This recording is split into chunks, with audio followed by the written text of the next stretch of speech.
Jadi begini, dari artikel ini saya hanya menyimpulkan bahwa kebenaran itu tidak bisa dikalahkan. Kebenaran itu akan muncul terus, meski ditekan. Setelah berbulan-bulan dibungkam para doksat, Dr. Simon dan Terawan terbukti benar, ditulis oleh Manuel dari swa.com. Sebelum menonton video ini, tarik nafas dulu dan jangan lupa untuk subscribe dan aktifkan loncengnya. Dr. Samuel Simon SPKK dan Dr. Terawan Agus Putranto akhirnya terbukti benar dengan segala yang terjadi saat ini. Mereka selama ini dibungkam oleh dokter-dokter sesat soal virus ini adalah self-limiting disease dan juga bisa sembuh. Kita melihat bagaimana dari awal pandemi Dr. Simon dan Dr. Terawan sibuk mewaraskan dan meluruskan pola pikir sesat yang dimunculkan oleh akun-akun scaremongers dan juga macam dokter semir rambut itu. Begini kisah terbukanya tabir kebenaran itu. COVID yang selama ini ada bukan dibantah dan dianggap sampah oleh Dr. Simon. Justru Dr. Simon memberikan pemahaman yang benar soal pandemi ini. Sebagai dokter, dia menenangkan orang-orang yang panik dengan memberikan pandangan yang benar. Dr. Simon mengatakan dari awal bahwa penggunaan obat-obatan yang berlebihan bisa berpotensi memicu reaksi negatif dari tubuh yang membuat tubuh ini kolaps.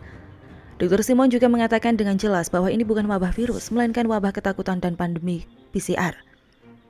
Dia menantang para penebar ketakutan macam orang yang ngumpet di Singapura dan juga penebar ketakutan macam dokter radikal pendukung Felix Xiao yang sok nyelep dan norak, mungkin untuk menyembunyikan radikalismenya yang parah.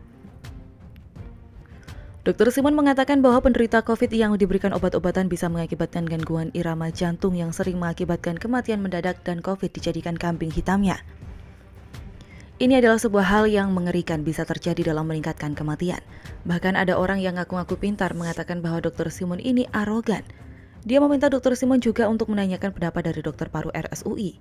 Sebenarnya dari pertengahan Desember 2020, Dr. Simon mengkritisi berbagai obat yang digunakan RS untuk pasien COVID. Dan banyak dokter mulai memaki-maki Dr. Simon dengan kata-kata yang kasar. Mentang-mentang Dr. Simon ini dokter spesialis kulit, bukan spesialis paru. Kemudian CPR pun juga mengatakan bahwa pemerintah harus menghentikan penggunaan obat antibiotik dan antivirus yang tidak terbukti bermanfaat untuk terapi COVID yang tidak bergejala maupun bergejala ringan. Penggunaan antibiotik tidak rasional mendorong resistensi obat yang seharusnya tidak dilakukan. PR mendadak mengekor Dr. Simon. Namun setahu penulis, pedoman yang digunakan oleh Kemenkes dan pemerintah pasti dibuat oleh pakar penyakit paru, internis, jantung, anestesi, dan dokter anak yang setahun lebih sudah bergelut di lapangan. Artinya, ID harusnya memanggil dan meminta PR si orang yang ngomongnya kebanyakan di Twitter untuk melakukan klarifikasi. Kok PR ini bisa mendadak berubah ya? Apa karena Anies tidak bisa diandalkan lagi? Seharusnya memang kalau Kemenkes, ID dan pakar-pakar spesialis menyusun obat tersebut terkait pembuktian bisa mengurangi tingkat kematian akibat COVID, ya PR harus dipanggil. Jangan asal ngomong. Setahu penulis, dokter ini harus bicara based on evidence and data. Karena saya awam, saya lihatnya PR ini hanya bicara asal-asalan tanpa adanya jurnal. Kalau perlu dan kalau PR mau jadi orang sok jagoan, sekalian saja diajak hearing di gedung DPR. Gak usah ngeles, stay at home. PR kor-kor saja kan juga bisa media dari rumah. Kembali ke Dr. Simon, saya melihat adanya kesungguhan dari Dr. Simon untuk membangun narasi yang positif dan membentuk pola pikir masyarakat agar cerdas. BI juga asal-asalan mengejek Dr. Simon. Kenapa sih orang-orang yang mengabarkan kabar positif dan kabar yang benar soal COVID disamakan dengan Dr. Lois? Kalau saya disuruh pilih antara Dr. Lois atau PR, saya lebih memilih Dr. Lois. Karena apa? Karena dia ini muncul akibat orang-orang macam PR, Koko, BI, dan penebar ketakutan COVID. Pada bulan Desember, Dr. Simon sudah mengkritisi. Ini sudah jadi sebuah warning yang lama dimunculkan. Anehnya, para dokter ini sempat mengamuk-ngamuk ke Dr. Simon. Mendadak membahas bahayanya obat-obatan tersebut di Twitter. Selain Dr. Simon, Dr. Terawan juga terbukti benar. Benar soal virus ini adalah self-limiting disease. Ainun Najib saja yang bukan dokter, ahli IT, ngesok bikin pandangan dan perdebatannya dengan Terawan. Jadi begini, dari artikel ini saya hanya menyimpulkan bahwa kebenaran itu tidak bisa dikalahkan. Kebenaran itu akan muncul terus, meski ditekan. Kebenaran yang diutarakan oleh Dr. Samuel Simon dan Dr. Terawan akhirnya terbukti kan? Kenapa pasien OTG dan gejala ringan diberikan obat-obatan? Padahal kalau gejala ringan dan OTG ini harusnya isoman saja dan makan makanan superfood, jahe, kencur, dan buah-buahan. Lah ini kok ID malah sarankan kasih obat? Siapa yang benar, siapa yang salah? Waktu sudah menjawabnya. Yuk simak info selanjutnya di video berikut ini. Presiden Jokowi dan Menteri PUPR sulap 3 RS darurat COVID-19 di DKI. Anies kerjanya apa?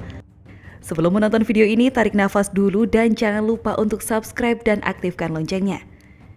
Benar kata Opung Luhut bin Sarpanjaitan bahwa banyak yang cari muka dan cari simpati dari pandemi global bernama COVID-19 ini. Dari Anies hingga anaknya SBY bernama Ibas cari panggung dan mencoba mencari pembenaran dengan menyalahkan pemerintah pusat yang katanya tak bisa menangani pandemi ini dengan baik. Namun lagi-lagi Opung Luhut langsung mengskakmat mereka semua dengan pernyataan pedasnya. Opung Luhut berbicara dan menjelaskan panjang lebar mengenai perkembangan PPKM darurat Jawa Bali.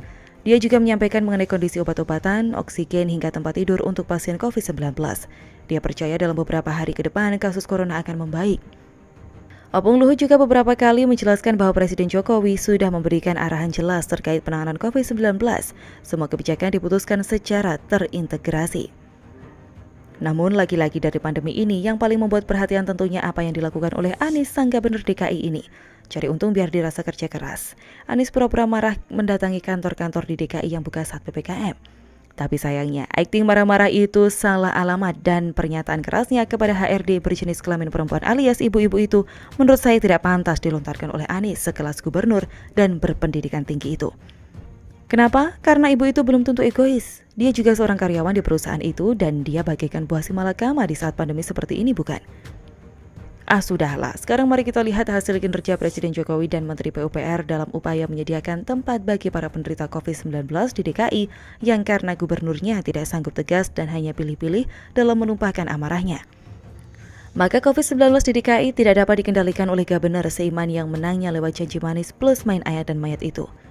Dalam upaya mendukung penanganan pandemi COVID-19, terdapat 3 bangunan yang telah selesai dan sedang direnovasi oleh Kementerian PUPR sebagai tambahan RS darurat COVID-19 beserta fasilitas isolasi atau observasi di DKI Jakarta, yakni Asrama Haji di Pondok Gede, Rumah Susun Tingkat Tinggi Pasar Rumput, dan Gedung Pusat Kesehatan Ibu Anak atau PKIA Kiara di Rumah Sakit Cipto Mangunkusumo. Hal tersebut dilaporkan Menteri PUPR Basuki Hadi Mulyono kepada Presiden Jokowi dalam rapat terbatas evaluasi penanganan COVID-19. Gedung A, B, dan C Asrama Haji Pondok Gede akan beroperasi Selasa 13 Juli 2021. Sedangkan gedung D3, D4, dan D5 diharapkan selesai renovasi Kamis 15 Juli. Sementara itu, Rusun Pasar Rumput untuk Tower 1 sudah siap beroperasi. Sedangkan Tower 2 dan 3 untuk sarana dan prasarana sudah siap dan hari ini sedang dilakukan distribusi alat kesehatan.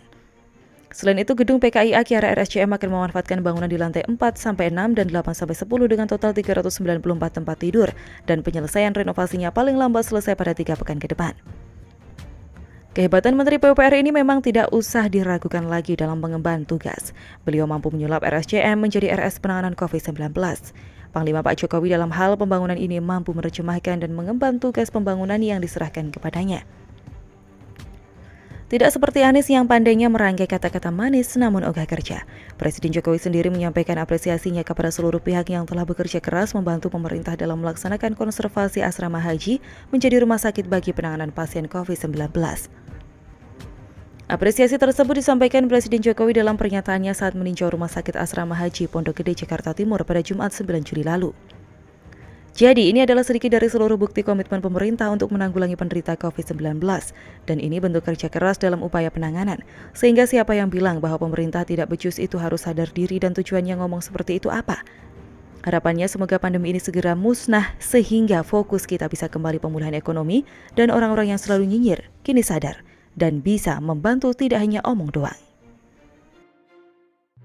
Yuk